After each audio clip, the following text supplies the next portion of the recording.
Hey everybody, I had a great suggestion for a topic for today's discussion, and I want to give credit where credit's due to Daniel Shank. We've all been in this situation where you take a handful of balls to league and you throw them all in practice. They all look good, and you can't decide which one you should actually throw when the lights turn on. Sometimes your choice works, sometimes it doesn't, but sometimes you're trying to decide what to even take to league in the first place so that you're not just needlessly lugging a million balls in there. Now, sometimes the simplest answer can be it's a house shot. Most balls are going to look good, flip a coin. There are a handful of things that most people don't consider that could significantly affect and improve your decision making when it comes to picking the right ball to throw in league. I'm a lefty and by myself most of the time, so I can typically go what feels best on any given night, but I still do have some things I pay attention to. It depends on whether there's another lefty on the pair. Some pairs are a little different than others. There are still a few things to consider, even though it's just a fresh shot and I'm by myself. But I spent 15 years as a righty too, and the best part of my game was always my head game. Reading ball reaction correctly, making correct decisions. That probably added 15 to 20 sticks to my average because my physical game was mediocre at best. Now, assuming most of you are right-handed, we're going to start there anyway. The biggest thing for me is transition. Either how fast are you going to transition the lanes with the ball that you choose, or how fast are the lanes going to transition because of where your teammates are playing, where people on the other team are playing. If you have bigger rev rates on the pair, they're naturally going to transition lanes a whole lot faster than they would if you have strokers. And if you're using a ball with surface on it, it's going to transition the lanes faster and in different ways than balls with shine will. Now, lower rev rates with shinier equipment will tend to not dry the track area up. Rather, they'll push the oil a little longer and elongate the pattern a little. This is something I talked about in the carry down video a couple weeks ago. They aren't necessarily going to create carry down. They can't if they're using higher flaring balls. But still, balls being thrown in the same area repeatedly will still push the oil in that direction. So the ball will start reacting later and later and later. However, higher rev rate throwing equipment with surface will pick up a lot of oil, make the lanes a lot drier, and force you deeper to get the ball down the lane. Now, transition management was key for me, and one of my favorite stories was that at a local center years ago, they had something called Lane Shield. Now, Lane Shield was this very thin lane covering that they laid down that was supposed to extend the life of wood lanes for something like 5 to 7 years. Now, in reality, it was significantly less durable from an actual durability standpoint. I can remember tears in the surface and actually chunks cut out because it was all ripped up and then covered with clear tape.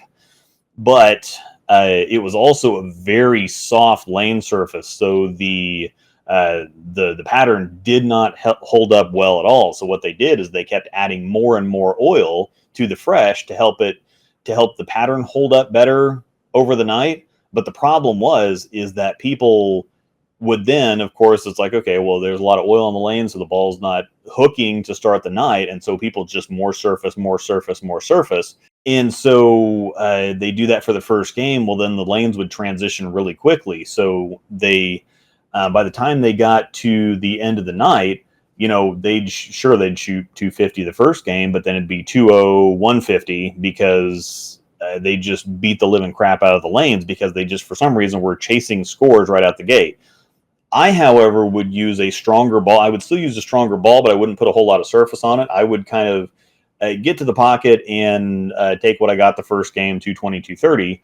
Well, the thing is as the night went on, because I wasn't beating up the lanes and because I was already using something a little bit weaker than I probably should have been using, the lanes came to me by the end of the night. Instead of me chasing the shot and trying to make something happen right now, I was playing the long game. And so I didn't have this big drop off the last game. I waited, the lanes came to me, and so I was in really good shape the second and third game.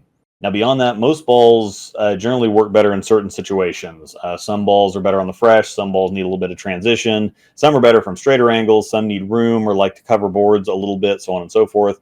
Now, if you're bowling against straighter, lower rev rate bowlers, you're probably not going to be making big moves or making moves at all. And if you do, it's probably going to be to get a little straighter once the back end soften up.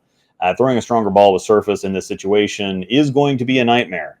I generally don't recommend surface on a house shot in the first place unless it's super cliffed. That's something I'll cover in a minute. But if you have straighter players not affecting the track much, but pushing oil further down the lane, if you put surface on something to try to dig through that, all you're going to do is burn up the track area while the back ends are just going to get softer.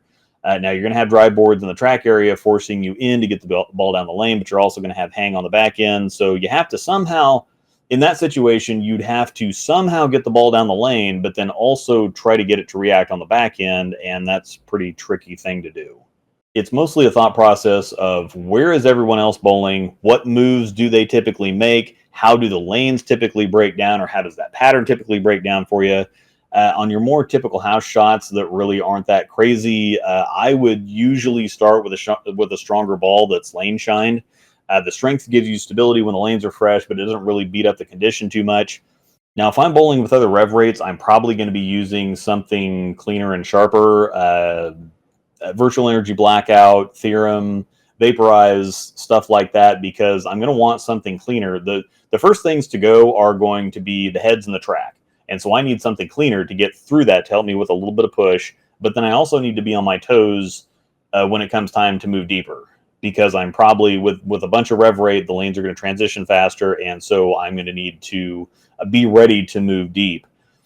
Now, if you don't have that much oil, or you have slower speed, or just don't use ASIMs in general, something like a Scorpion Strike, a Hazmat, or a Lightning Blackout are going to be some good choices for cleaner, more medium strength balls, but the ones that still cover boards. Now, if I'm bowling with straighter players, I'm probably going to be in something stronger, but something that's a little slower or smoother, like an Evoke, Absolute Power, or Black Widow 3.0, because I want strength, but something that's not going to break loose down lane or be too responsive, so that I can stay straighter and play on top of the track area. Now, trying to force the ball to shape on softer back ends very rarely to never actually works. You end up with angle issues and make the transition work, so you make the transition worse. So it's a lot better idea to use pattern elongation or the back end softening up. It's a whole lot better to use that as hold rather than to try to force the ball to hook through it. And again, if you don't use ASIMs, the Summit has been a lefty cheater ball for me for a solid year now. It's still fairly strong though, so the Summit Ascent is a new ball that's also a good option for a strong roll with a lot of control. The Venom Shock is also in that general area, and B7 of course has several options varying from the Hazmat Solid to the GB5, even as some shinier stuff like the Ethos, Kaboom, Arctic Vibe, and the whole Stealth line. The High Road also works here, Exponent Pearl, TNT Infuse, so on and so forth. Now, while I don't take very many balls to league, I think you probably need about 3 to 5 to be at your best. Now, is that necessary? No. But if you have some physical tricks and you've got something that's already kind of versatile, like a Theorem or a Vivo, and some physical tricks that you can use to go either direction, you probably don't need more than 2. As a lefty, hitting the pocket for me that's not the difficulty. It's getting the ball to go through the pins the right way. Shapes on the left side are kind of wonky sometimes, and so I do have a variety of things, not necessarily stronger and weaker, but more just different shapes if I'm having some trouble. However, in my mixed league this year, I am just taking 1 strike ball and 1 spare ball, and I'm just going to see what the difference is to try to test it out.